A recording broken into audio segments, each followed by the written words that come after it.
Hello. हाय। राधे राधे।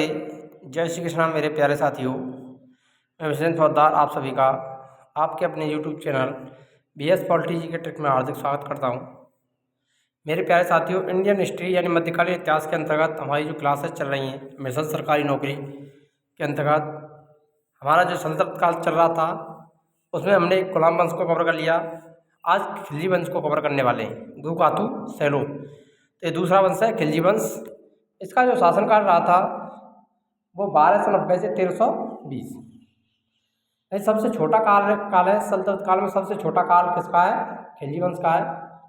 तो दिल्ली सल्तनत में खिलजियों का शासनकाल सबसे कम समय तक था।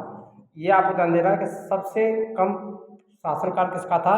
तो खिलजी वंश का शासनकाल सल्तनत काल में सबसे कम रहा था। खिलजी तुर्कों की 64 नस्लों में से एक थी, लेकिन ये निम्न वर्ग के तुर्क थे। ऐसे थे निम्न वर्ग के तुर्क। खिलजी वंश की स्थापना की बात करें तो ये मोस्ट इंपोर्टेंट है, ये पूछा जाता है खिलजी वंश की स्थापना कब हुई थी? 13 जून 1290 ईस्वी को, और जलालुद्दीन फिरोज खिलजी के द्वारा इस वंश की स्थापना की गई थी। तो जलालुद्दीन फिरोज खिलजी ने 13 जून 1290 को गुलाम वंश के आखिरी जो शासक थे क्यूमर्स की हत्या करके खिलजी वंश की स्थापना की थी। तो आइए आप यहाँ पर देख लीजिए, जो खिलजी वंश है उसके जो शासक हैं इनको देख लेते हैं। यहाँ पर जलालुद्दीन खिलजी 1290 से 1296 ईस्वी, अलाउद्दीन खिलजी 1296 से 1316 ईस्वी, शिहाबुद्दीन खिलजी 1600 ईस्वी, कुतुबुद्दीन मुबारक खिलजी 1316 से 1320 ईस्वी, और नासिरुद्दीन खुसरो शाह 15 अप्रैल से 17 अप्रैल 1320। तो ये 5 प्रमुख शासक हैं खिलजी वंश के। नौ शासक हैं जिनमें जो सबसे प्रमुख है वो अलाउद्दीन खिलजी आता है, और आता है अलाउद्दीन खिलजी सबसे ज़्यादा। यहाँ से जो क्वेश्चन बनता है वो अलाउद्दीन खिलजी से अधिकांशतः क्वेश्चन बनते हैं। जलालुद्दीन जो फिरोज खिलजी था वो अलाउद्दीन खिलजी का चाचा था, ये भी आपको ध्यान रखना है। इसकी हत्या करके ही इसने अलाउद्दीन खिलजी ने बाद में शासन स्थापित किया था अपना। तो आगे देखिए, सबसे पहले हम जलालुद्दीन फिरोज खिलजी को पढ़ लेते हैं। इसका जो शासनकाल है 1290 से 1296 है। 6 वर्ष तक इसने शासन किया। ये खिलजी वंश का संस्थापक था। तो ध्यान रखना, जलालुद्दीन खिलजी वंश के संस्थापक कौन थे? जलालुद्दीन खिलजी थे। इसके राज्यारोहण की बात करें तो जलालुद्दीन खिलजी ने तत्कालीन शासक क्यूमर्स की हत्या कर 1290 में किलोखरी में, ये स्थान याद रखना है आपको, कौन सा स्थान है? किलोखरी में स्वयं को सुल्तान घोषित किया। और जलालुद्दीन फिरोज खिलजी ने 70 वर्ष की उम्र में, कितने वर्ष की उम्र में? 70 वर्ष की उम्र में, 70 वर्ष की उम्र में 13 जून 1290 ईस्वी को दिल्ली की राजगद्दी ग्रहण की थी। तो ये 70 वर्ष की आयु के थे तब ये शासक नहीं थे। तो यहाँ से यही क्वेश्चन बनता है, क्या खिलजी वंश का संस्थापक कौन था? तो जलालुद्दीन खिलजी का शासनकाल 1290 से 1296। इसने किसकी हत्या की थी? गुलाम वंश के शासक क्यूमर्स की हत्या करके।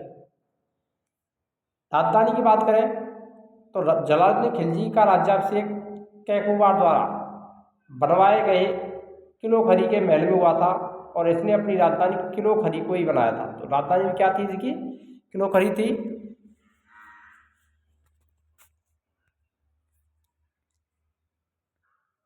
जलालुद्दीन खिलजी के समय की प्रमुख घटनाओं को यहाँ पर कवर करते हैं।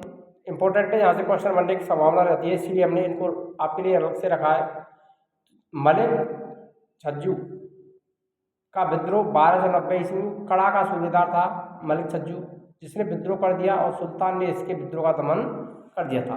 तो मलिक छज्जू ने विद्रोह कब किया था? 1290 में। ये कहाँ का सूबेदार था? कड़ा का सूबेदार। इसके बाद सबसे जो महत्वपूर्ण बात आती है तो राजस्थान में सबसे पहले आक्रमण करने वाला खिलजी शासक कौन था? तो वो जलालुद्दीन खिलजी था। इसको यहाँ पर विजय प्राप्त नहीं हुई थी। तो इसमें सबसे पहला जो आक्रमण है रणथंभौर पर अभियान किया था 1290 में। तो ध्यान रखना, राजस्थान में रणथंभौर पर सबसे पहला आक्रमण किस शासक ने किया था खिलजी वंश के? तो वो थे जलालुद्दीन खिलजी। ये क्वेश्चन पूछा गया है, इंपॉर्टेंट क्वेश्चन है, आईपी कर लेना है आपको। तो 1291 सुल्तान रणथंभौर अभियान किया था, लेकिन किले की सुंदरता को देखकर अपना अभियान वापस ले लिया। और यहाँ का शासक कौन था उस समय? हम्बीर थे। कौन था?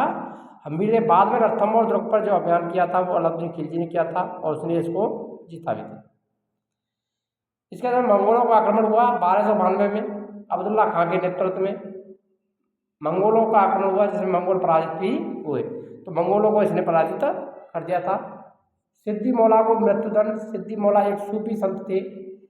सुल्तान की हत्या के षड्यंत्र करने की रचने की संभावना के कारण उनको मृत्युदंड दे दिया गया था। किसके द्वारा? जलालुद्दीन खिलजी के द्वारा सिद्दी मौला को मृत्युदंड दिया था। देवगिरी अभियान, ये भी इम्पोर्टेंट है, आईपी कर लेना। देवगिरी अभियान 1296 में अलाउद्दीन खिलजी के नेतृत्व में देवगिरी अभियान हुआ। किसके नेतृत्व में हुआ थे? अलाउद्दीन खिलजी के नेतृत्व में। इसने देवगिरी के शासक रामचंद्र देव को पराजित कर अपार धन प्राप्त किया था। तो देवगिरी का शासक कौन था उस समय? रामचंद्र देव था, ये भी ध्यान रखना है। सुल्तान की हत्या 1296 में कड़ा में, कहाँ पर हत्या कर दी? कड़ा में अलाउद्दीन खिलजी ने सुल्तान की हत्या कर दी। यानी जलालुद्दीन खिलजी यानी अपने चाचा को इसने मार दिया और शासन सत्ता अपने हाथ में हथिया ली थी। का 1296 में। आइए अब अलाउद्दीन खिलजी को पढ़ते हैं, जिसका शासनकाल 1296 से 1316 ईस्वी के मध्य रहा था। जलालुद्दीन खिलजी की हत्या करके उसके भतीजे और दामाद, जो कि उसका दामाद भी था और भतीजा भी था, अलाउद्दीन खिलजी ने कर दी थी 22 अक्टूबर 1296 में। ये दिल्ली का सुल्तान बना। अलाउद्दीन खिलजी शासक कब रहा था? 1296, 22 अक्टूबर 1296। अलाउद्दीन खिलजी के बचपन के नाम की बात करें तो ये इंपॉर्टेंट है, ध्यान रखना। अली एवं गुरसाब। क्या नाम था इसका? बचपन का नाम, वास्तविक नाम अली गुरसाब था। इसने अपने सिक्कों में सिकंदर सानी अर्थात द्वितीय सिकंदर की उपाधि धारण की। मोस्ट इंपोर्टेंट, सिकंदर सानी या द्वितीय सिकंदर की उपाधि किस खिलजी वंश के शासक ने प्राप्त की थी? तो वो धारण की थी अलाउद्दीन खिलजी ने। खुद को सिकंदर सानी द्वितीय सिकंदर कहा था। इन्होंने एक नया धर्म चलाना चाहा, किंतु उलेमा जो कि एक मुस्लिम विद्वान के कहने पर इसने अपना निर्णय बदल दिया था। ध्यान रखना, ये अलाउद्दीन खिलजी एक नया धर्म चलाना चाहता था, लेकिन उसने अपने निर्णय को बदल दिया था। किसके कहने पर? उलेमा के कहने पर। अलाउद्दीन खिलजी ने सेना को नगद वेतन और स्थायी सेना की नींव रखी। ये मोस्ट इंपोर्टेंट है, ध्यान रखना। अलाउद्दीन खिलजी के कारण में आता है। अलाउद्दीन खिलजी ने नगद वेतन देने की प्रथा और स्थायी सेना रखने की नींव रखी थी। इसने घोड़ा दागने और सैनिकों का हुलिया लिखने की प्रथा की भी शुरुआत की। मोस्ट इंपोर्टेंट है सारी चीज़ें, ध्यान रखना। सैनिकों का हुलिया रखना और घोड़ा को दागने की प्रथा किसने प्रारंभ की थी? तो ये भी अलाउद्दीन खिलजी की प्रथा है। यहाँ से क्वेश्चन पूछे ही जाते हैं, इंपॉर्टेंट है सारी। अगर आप चैनल पर नए हैं तो चैनल को सब्सक्राइब करना ना भूलें और वीडियो को लाइक करें, शेयर करें। यहाँ पर आपके लिए सारी की सारी क्लासेज निःशुल्क RPSC first grade, second grade, UPSC, RPSC all competition exam की तैयारी निःशुल्क कराई जाएगी, बिना किसी पे शुल्क के। सारी की सारी classes only on YouTube channel पर देखने को मिलेंगी। तो आइए आगे बढ़ते हैं। अब देखते हैं अलाउद्दीन खिलजी के जो व्यवस्था थी उसमें आगे इतने घोड़ा दागने की प्रथा प्रारंभ की, सैनिकों का हुलिया रखने की प्रथा भी प्रारंभ की, सैनिकों को नगद वेतन देने की प्रथा प्रारंभ की थी। और इसके द्वारा अलाउद्दीन खिलजी के द्वारा भू राजस्व की जो दर थी उसको बढ़ा दिया गया था और उसको बढ़ा करके उपज का कितना कर दिया था? 50% कर दिया गया। यानी अब उपज का कितना भाग लिया जाने लगा? 50%।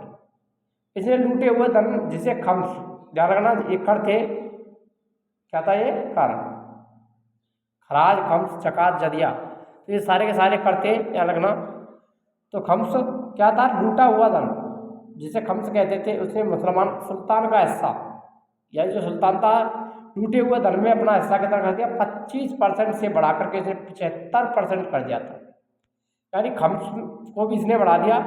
जो सुल्तान का हिस्सा पहले 25% था उसको बढ़ा करके कितना कर दिया? 75% कर दिया था। अलाउद्दीन खिलजी के 4 प्रमुख सेनापति मोस्ट इंपोर्टेंट है, ध्यान रखना, ये पूछे ही जाते हैं। तो इनको आप आसानी से याद कर सकते हैं, उनकी ट्रिक भी बता रहे हैं हम आपको। तो इनको याद करने की जो ट्रिक है, JNU मलिक का, JNU मलिक का, ध्यान रखना, यह आसान ट्रिक है।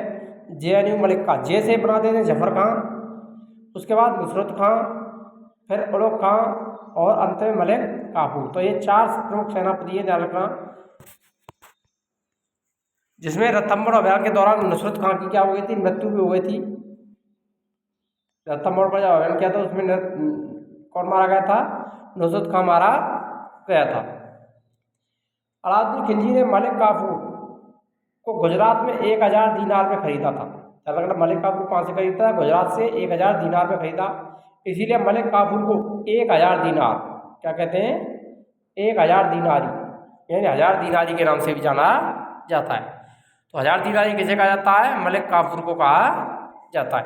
तो इसके 4 प्रमुख सेनापति JNU मलिक्का, JNU मलिक्का, ध्यान रखना। JNU कॉलेज भी है, जवाहरलाल नेहरू यूनिवर्सिटी, तो उसके आधार पर आप यहाँ पर याद रख सकते हैं JNU मलिक्का। तो जफर खां, नुसरत खां, उलुग खां और मलिक खां या मलिक काफूर। और मलिक काफूर को क्या कहते हैं, 1000 दीनारी। अलाउद्दीन खिलजी के काल में हुए मंगोल आक्रमणों को देखते हैं। तो 1297 ईस्वी में मंगोल नेता कादर खां के नेतृत्व में आक्रमण हुआ। उलुग खां के नेतृत्व में सेना ने उसको पराजित कर दिया। तो ध्यान रखना, मंगोल नेता कादर खां को किसने पराजित किया था, उलुग खां ने। 1299 में सल्दी मंगोल नेता था जिसे जफर खां के नेतृत्व में सेना ने पराजित किया था। 1299 में कुतुब ख्वाजा जिसे जफर खां ने परास्त किया था। 1303 तरगी बेग के नेतृत्व में सल्तनत सेना ने पराजित किया। 1305 ईस्वी अली बेग, ये मोस्ट इंपोर्टेंट है, अली बेग तरकत एवं तरगी बेग के नेतृत्व में आक्रमण हुआ था, जिसे मलिक नायक के नेतृत्व में पराजित कर दिया गया, यानी मलिक काफूर के नेतृत्व में इसको पराजित किया था। 1306 का कोबक मलिक काफूर ने इसे पराजित किया था। तो ये मंगोल आक्रमणकारी थे कादर खां, सल्दी, कुतुब ख्वाजा, तरगी बेग, अली बेग, तरकत एवं तरगी बेग और कोबक। तो जिसको उसके जो सेनापति थे उन सभी ने मिलकर के उसको पराजित कर दिया। अब आगे देखते हैं अलाउद्दीन खिलजी के जो विद्रोह थे उनमें। तो 1301 में अलाउद्दीन खिलजी के 3 प्रमुख विद्रोह हुए। अकत खां का विद्रोह, उमर खां और मंगू का विद्रोह और हाजी मौला का विद्रोह। ये 3 प्रमुख विद्रोह हुए थे 1301 में अलाउद्दीन खिलजी के खिलाफ। अकत खां, उमर खां और मंगू और हाजी मौला का विद्रोह। अध्यादेश एक सशक्त मजबूत गुप्तचर व्यवस्था की स्थापना की। लगना एक सशक्त मजबूत गुप्तचर व्यवस्था की स्थापना किसने की थी, अलाउद्दीन खिलजी के द्वारा की गई थी। इसने बरीद और मुनिया या जासूस नियुक्त किए, यानी जो जासूस होते थे उनको क्या कहते थे, बरीद या मुनिया कहा जाता था। अमीरों के पारंपरिक मेलजोल और विवाह संबंधों पर इसने रोक लगा दी। शराब और भांग जैसे मादक पदार्थों के प्रयोग पर भी इसके द्वारा रोक लगाई गई। अनुदान में दी गई भूमियां इसने वापस ली और राजस्व अधिकारियों को निर्देश दिया कि जिनके पास अत्यधिक संपत्ति है उनसे कर के रूप में ले लिया जाए। तो ये उसके द्वारा अध्यादेश जारी किए गए थे। तो ध्यान रखना, जो गुप्तचर व्यवस्था थी वो कैसी थी, इसकी सशक्त थी। और बरीद और मुनिया कौन होते थे, जिनको हम जासूस भी कहते थे। और शराब और भांग जो मादक पदार्थ थे उन पर इसने रोक लगा दी थी। ये भी आपको ध्यान रख लेना है, इंपॉर्टेंट है, पूछा जाता है यहाँ से।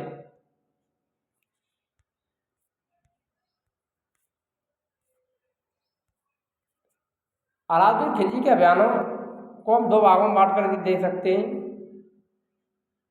तो दो अभियान है, उत्तर भारत के अभियान और दक्षिण भारत के अभियान। उत्तर भारतीय अभियानों में अलाउद्दीन खिलजी ने उत्तरी भारत के कई राज्यों को जीत लिया तथा जीते हुए राज्यों को अपने साम्राज्य में मिला लिया था। ये उत्तर भारत के जो राज्य जीते उनको अपने साम्राज्य में इसने मिला लिया था, जबकि दक्षिण भारत के जो राज्यों को जीत करके अपने साम्राज्य में मिलाने की बजाय अपनी अधीनता स्वीकार करवाकर उनसे अधीन शासन करने का अधिकार दिया था और उनसे उसके बदले वो क्या लेता था, कर या टैक्स लिया करता था। तो वो रियासत उसको कर दिया करती थी, इसलिए उन्होंने उनको अपने साम्राज्य में नहीं मिलाया।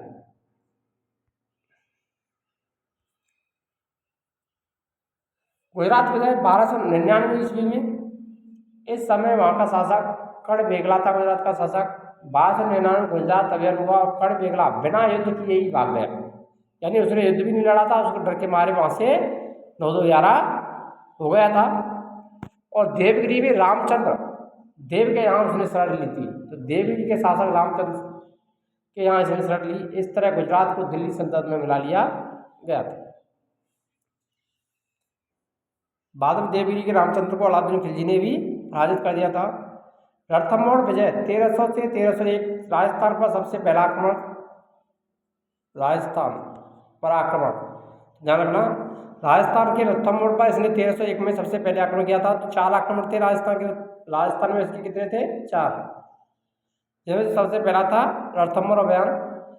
तो रणथंभौर के शासक कौन थे? हम्मीर देव थे। वहाँ पर 1300 ईस्वी में रणथंभौर अभियान हुआ और हम्मीर देव के मंत्री रणबड़ के विश्वासघात के कारण, रणबड़ और रतिपाल, ये रतिपाल भी था यहाँ पर, रणबड़ और रतिपाल ने क्या है विश्वासघात किया था। 1301 में अलाउद्दीन खिलजी ने रणथंभौर के किले को जीत लिया था रणबड़ और रतिपाल के विश्वासघात के कारण। तो सबसे पहले विजय रणथंभौर में की थी हम्मीर देव के समय।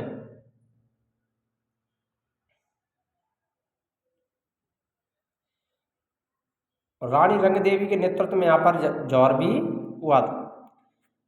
नेक्स्ट देखिए चित्तौड़ अभियान 1303 में इसने चित्तौड़ पर आक्रमण किया था। चित्तौड़ अभियान अलाउद्दीन के लिए रानी पद्मावती यानी पद्मिनी के लिए किया था। यहाँ के राजा रतन सिंह को पराजित कर दिया, किंतु रानी पद्मिनी ने चित्तौड़ की महिलाओं के साथ जौहर किया था। यानी क्या किया? जौहर, यानी आग में कूद करके, यहाँ पर देख सकते हैं इस झरोखे से यहाँ पर आग जलाई थी, यहाँ पर सारी की सारी महिलाएं कूद गई थी। तो पद्मिनी के नेतृत्व में यहाँ पर जौहर किया गया था चित्तौड़ में। 1303 में इसने चित्तौड़ पर आक्रमण किया और चित्तौड़ पर विजय प्राप्त कर ली, जिसमें रतन सिंह मारे गए थे। इसके बाद राजस्थान में इसके 2 अभियान हो रहे हैं, आक्रमण है, उनको भी देख लेते हैं। सिवाना और जालौर। सिवाना जो स्थान है वो भी जालौर में आता है। तो सिवाना जो आक्रमण था वो 1308 ईस्वी में किया था और जालौर का आक्रमण 1311 ईस्वी में। तो ये आक्रमण थे। जालौर का शासक कौन था? कानड़देव। कानड़देव को इसने पराजित करके जालौर पर अधिकार कर लिया था। अब आगे बढ़ते हैं। मालवा विजय 1305 ईस्वी।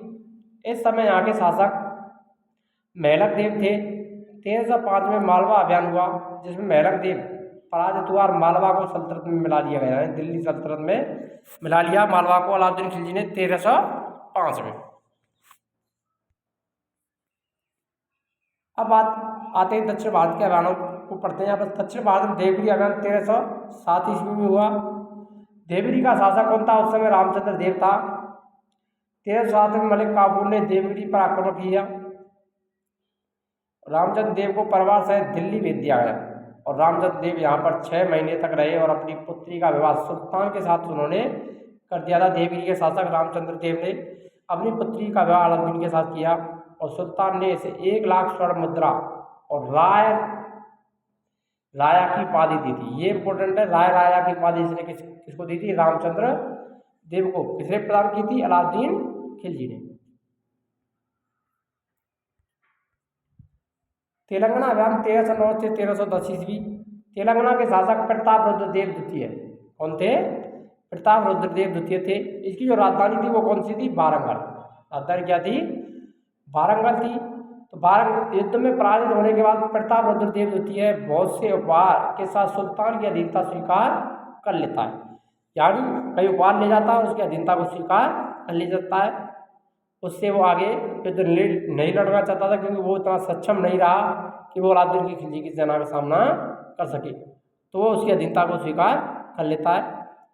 होयसर राज्य पर आक्रमण 1311 ईस्वी में हुआ। यहाँ के शासक वीर बल्लाल देव तृतीय।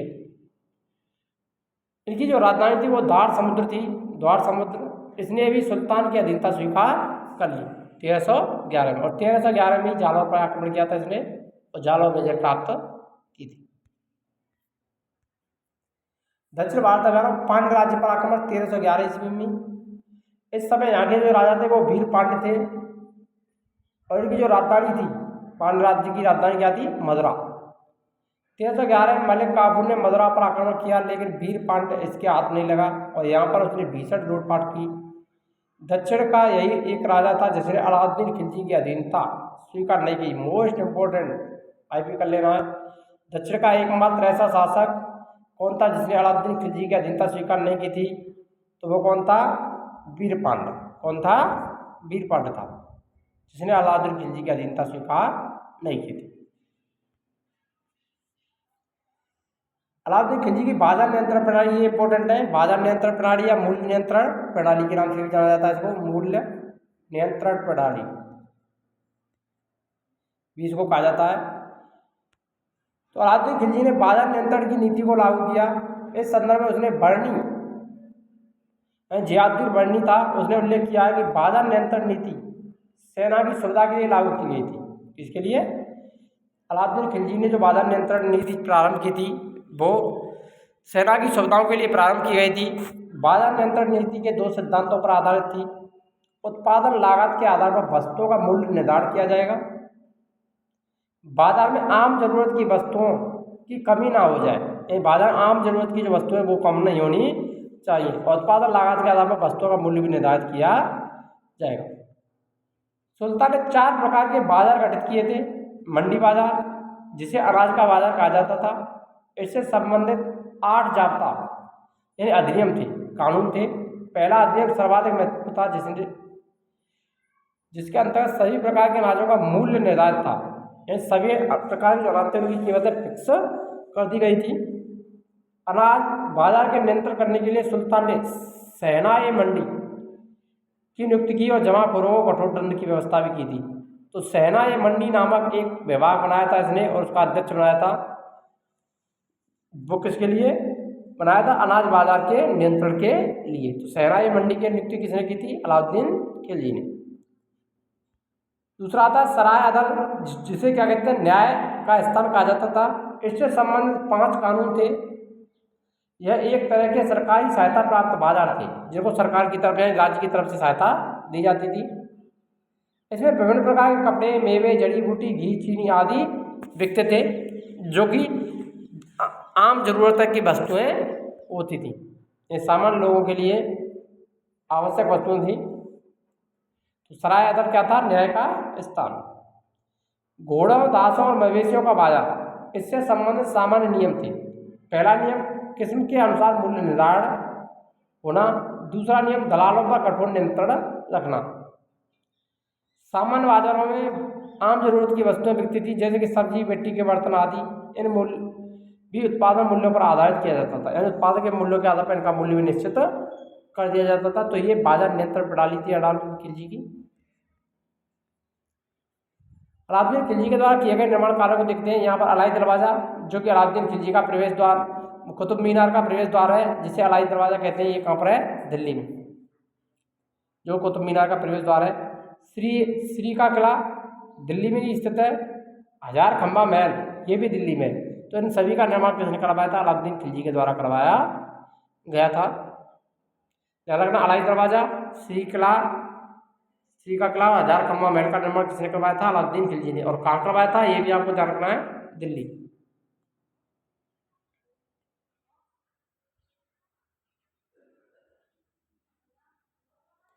अल्लाह श्री 1000, इस ट्रिक के जरिए आप इनको भी याद कर सकते हैं। अलाउद्दीन खिलजी की मृत्यु के बाद मलिक काफूर ने उसके 6 वर्षीय पुत्र शिहाबुद्दीन खिलजी को सुल्तान बना दिया था और खुद उसका प्रति शासक बन गया। लगभग 35 दिन के शासन के बाद अलाउद्दीन खिलजी के तीसरे बेटे मुबारक शाह खिलजी ने मलिक काफूर की हत्या कर दी और शिहाबुद्दीन को बंदी बना करके उसकी हत्या करा दी और खुद भी शासक बन गया था। तो मुबारक शाह ने यहाँ पर शासन स्थापित कर लिया था। मुबारक शाह खिलजी 1316 से 1320 ईस्वी तक शासक रहे, जिसने 4 वर्ष तक शासन किया था। इसने खलीफा के पद को मान्यता नहीं दी और स्वयं खलीफा घोषित कर दिया, या स्वयं को खलीफा घोषित कर दिया था। इसका मानसिक संतुलन सही नहीं था। यह दरबार में कभी कभी महिलाओं के वस्त्र पहनकर आता।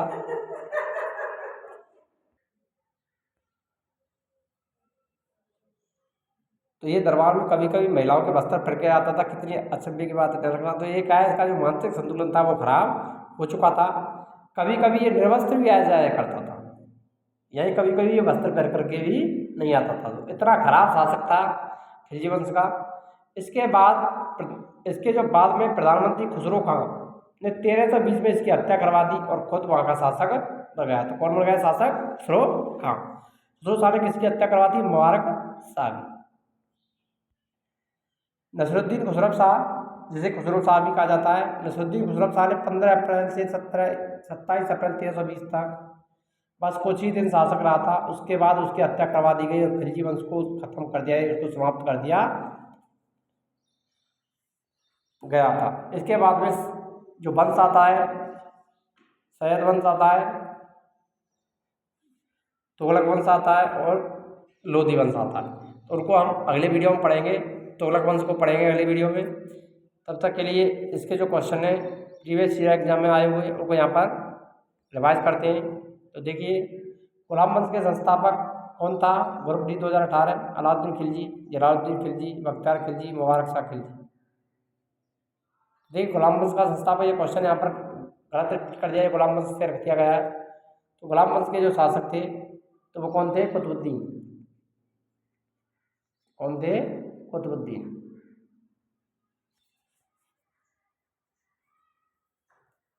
कुतुबुद्दीन ऐबक था। तो यहाँ पर ये गुलाम वंश नहीं है, ये यहाँ पर जो होना चाहिए था खिलजी वंश होना चाहिए। कौन सा? खिलजी। तो खिलजी वंश के जो संस्थापक थे उसकी बात करते हैं। तो खिलजी वंश के संस्थापक कौन थे? जलालुद्दीन खिलजी थे। बी वाला आपने यहाँ पर राइट हो जाएगा, बी वाला ऑप्शन राइट रहेगा। ये खिलजी वंश है, ध्यान रख लेना है, गुलाम वंश नहीं है। दिल्ली सल्तनत का वह प्रथम सुल्तान कौन था जिसने स्थायी सेना रखी? SSC 2019, इल्तुतमिश, बलबान, अलाउद्दीन खिलजी, मोहम्मद बिन तुगलक। तो स्थायी सेना रखना और सेना को नगद वेतन देना प्रारंभ किसने किया था? अलाउद्दीन खिलजी ने किया था। सी वाला ऑप्शन राइट रहेगा। दिल्ली सल्तनत में सबसे कम शासनकाल किस वंश का है? तो वो खिलजी वंश का ही रहा था। यहाँ पर भी डी आंसर हो जाएगा। अलाउद्दीन खिलजी किस शासक की हत्या करके खिलजी वंश का अगला शासक बना था? तो इसने अपने चाचा जलालुद्दीन खिलजी की हत्या की थी। ये NDA 2018 में पूछा गया था, रिपीट होता रहता है ये क्वेश्चन कई बार। अलाई दरवाजा निम्न से किसका मुख्य द्वार है? तो ये कुतुब मीनार का मुख्य द्वार। सी वाला ऑप्शन राइट रहेगा। अलाई दरवाजा, कुतुब मीनार, श्री का किला, सारे के सारे कहाँ पर है? दिल्ली में स्थित हैं। अलाई दरवाजा का निर्माण किस सुल्तान ने करवाया? NTPC 2021। तो अलाई दरवाजा किसने बनवाया था? अलाउद्दीन खिलजी ने। अलाउद्दीन खिलजी के प्रसिद्ध सेनापतियों किसकी मुगलों के विरुद्ध लड़ते हुए मृत्यु हो गई थी? लड़ते हुए मृत्यु हुई थी। जफर खां की, नुसरत खां की, अल्फ खां की, उलुग खां की।